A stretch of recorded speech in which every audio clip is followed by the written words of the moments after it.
తెలంగాణలో మున్సిపల్ ఎన్నికలు జరిగాయి. మున్సిపల్ ఎన్నికలు మెయిన్గా చెప్పాలంటే కాంగ్రెస్ పార్టీకి బీఆర్ఎస్ పార్టీకి మధ్యనే ఫుల్ వార్ నడిచిందనేసి చెప్పుకోవాలి. మధ్యలో బీజేపీ, ఎంఐఎం, జనసేన పార్టీ, ఇంకేదో సిపిఐ, సిపిఎం, ఏఐఎంఐఎం, ఇంకేదో చిన్న చిన్న పార్టీలన్నీ కూడా వచ్చాయి, కానీ అవన్నీ కూడా లెక్కలోకి లేవు. కానీ మెజారిటీగా మాత్రం బీఆర్ఎస్కి కాంగ్రెస్ పార్టీకి మధ్య వార్ అయితే చాలా సీరియస్గా నడిచింది. మధ్యలో బీజేపీ వాళ్ళు మాటలు మాత్రం గట్టిగా మాట్లాడేది, కానీ సీట్ల పరంగా చూస్తే పెద్ద గుణసున్న వచ్చాయి. పెద్ద గుణసున్న. ఈవెన్ బీజేపీ ఎంపీలో ఉన్నటువంటి పార్లమెంట్ స్థానాల్లో కూడా బీజేపీ అక్కడ మున్సిపల్ ఎన్నికల్లో వాళ్ళ యొక్క హవా చాటలేకపోయింది. దీన్ని బట్టి చూస్తే నాకు ఎక్కడో కానీ ఎందుకో తేడా కొడుతుంది. ఎందుకంటే ఈ బ్యాలెట్ల ద్వారా ఎన్నికలు జరిగితేనేమో రిజల్ట్స్ ఒకలా వస్తున్నాయి, ఈవీఎంల ద్వారా ఎన్నికలు జరిపితే మాత్రం రిజల్ట్స్ ఇంకోలా వస్తున్నాయి. మరి ఏంది ఆ వ్యత్యాసం అనేది ఒకసారి ప్రజలను కూడా ఆలోచన చేయాలి.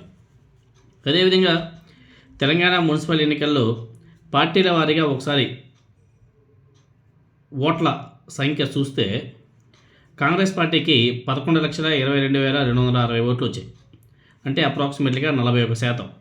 తర్వాత బీఆర్ఎస్ పార్టీకి 8,64,209, అంటే అప్రాక్సిమేట్లీగా 32% ఓట్లు పోలేయి. మూడో స్థానంలో బీజేపీ 3 లక్షల ఓట్లు, 3.7 సంథింగ్, అంటే 3,73,000 ఓట్లు ఎన్నో వచ్చాయి, అంటే 12 to 13% ఏదో ఓట్లు వచ్చేట్టుగా ఉంది. ఇక్కడ గమ్మత్తు ఏమంటే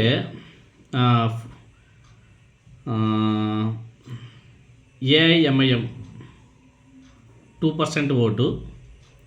ఇక్కడ మనం చాలా సీరియస్గా చెప్పుకోవాల్సింది జనసేన పార్టీ గురించి. జనసేన పార్టీకి వచ్చేటువంటి ఓట్ల శాతం పక్కన పెడితే ఓట్లు ఎన్నో తెలుసా? 8,144 ఓట్లు పోలేనాయి మొత్తం ఎంటైర్ రాష్ట్ర వ్యాప్తంగా అన్ని మున్సిపాలిటీలలో కలుపుకుంటే బీఆర్ఎస్ పార్టీకి వచ్చేటువంటి ఓట్ల సంఖ్య 8,000 చిల్లర, అంటే 0.3% ఓట్ షేర్ మాత్రమే వచ్చింది. 0.3. అంటే జనసేన పార్టీ అక్కడ ఏ లెవెల్లో ఉందో మీరందరూ కూడా అర్థం చేసుకోవచ్చు. కానీ మాటలు మాత్రం అట్లే నా స్వామిని అట్లే ఇరగదీస్తూ ఉంటారు, మామూలు గుడి కాదు. కానీ ఇక్కడ మ్యాటర్ మాత్రం చాలా వీక్. అదేవిధంగా మున్సిపల్ ఎన్నికల్లో ఎవరికెవరికి ఎన్ని వచ్చాయంటే మున్సిపల్ ఎన్నికల్లో కాంగ్రెస్ పార్టీకి 64, బీఆర్ఎస్కి 15, హంగ్ 36, ఇతరులు 1, బీజేపీ పెద్ద గుణసున్న. ఆ దరిదాపుల్లో కూడా ఎక్కడ కానీ జనసేన పార్టీ కనిపించలే.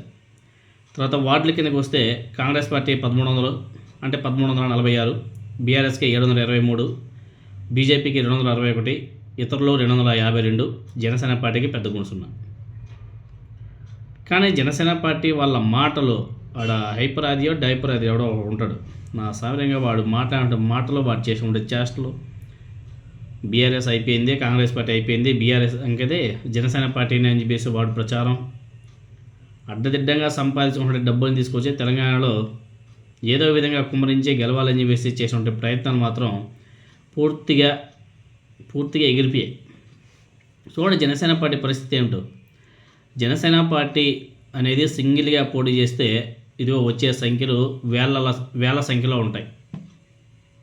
అందుకే పవన్ కళ్యాణ్ గారు చాలా పకడ్బందీగా మొన్న జరిగినటువంటి ఆంధ్రప్రదేశ్ సాధారణ ఎన్నికల్లో సింగిల్గా పోతే మనం పెద్ద గుడుసున్నా, ఏదో విధంగా పొత్తుల్లో వెళ్తే కొట్టచ్చు, గెలవచ్చు, పొత్తుల్లోనే మనం గెలవగలం అనేసి భావించి పొత్తుల్లో వెళ్ళాడే తప్ప పవన్ కళ్యాణ్ గారికి, అదేవిధంగా జనసేన పార్టీకి వాళ్ళ ట్విట్టర్లలో సోషల్ మీడియాలో ఎగిరిగిరి పడవచ్చు, కానీ ఓట్ల దాకా వచ్చేలోపు అక్కడ ఏం ఉండదు. ఎందుకంటే పవన్ కళ్యాణ్ కూడా తెలుసు, బూత్ లెవెల్లో మాకు అసలు నాయకులే లేరు, మేమేం పోటీ చేస్తాం సింగిల్గా, మనకు ఇది లేదు, ఆ దమ్ము ధైర్యం లేదు, మీరు ఎన్నైనా వాక్కోండి, సోషల్ మీడియాలో వాక్కోండి, కానీ మనకి డైరెక్ట్గా మనం ఎలక్షన్లో దిగినప్పుడు ఇండిపెండెంట్గా సింగిల్గా పోటీ చేయాలంటే మనకి బూత్ లెవెల్లో కూడా అంత మ్యాటర్ లేదు, కాబట్టి మనకి అంత పెద్ద సాహసాలు చేసే క్యాపబిలిటీ లేదు. మనం ఎవరో ఒకరి సంఖ్యలో దూరి పోటీ చేసుకుంటే ఏదో విధంగా గట్టెక్కిపోవచ్చు అన్న ఉద్దేశంతోనే పవన్ కళ్యాణ్ గారు అలా వెళ్ళి అలా గెలిచిపోయి అలా ముందుకు వెళ్తున్నారు. దాన్ని కూడా అది ఇంకేదో వీళ్ళు ఓన్గా గెలిచినట్టు ఫీల్ అయిపోయి తెలంగాణలో అడిగిపెట్టారు, ఏదో చింపేద్దామని చెప్పేసి. పరిస్థితి చూసారా, రాష్ట్ర వ్యాప్తంగా వచ్చే ఓట్లు 8,000 చిల్లర. అంటే ఆ పార్టీ పరిస్థితి ఎలా ఉంటుందో మీరు అందరూ కూడా ఒకసారి ఆలోచన చేసుకోవచ్చు. కాబట్టి ఇప్పటికైనా సరే తర్వాత మన బీజేపీ వాళ్ళు కూడా కొన్ని విషయాలు తెలుసుకోవాలి. తెలంగాణ బీజేపీ వాళ్ళు ఎగిరెగిరి పడకూడదు. చూడండి, బీజేపీ ఎంపీలు సిట్టింగ్ ఎంపీలు ఉన్నటువంటి నియోజకవర్గాల్లో కూడా పార్లమెంట్ స్థానాలు కూడా బీజేపీ మున్సిపాలిటీ ఎన్నికల్లో గెలవలేకపోయింది.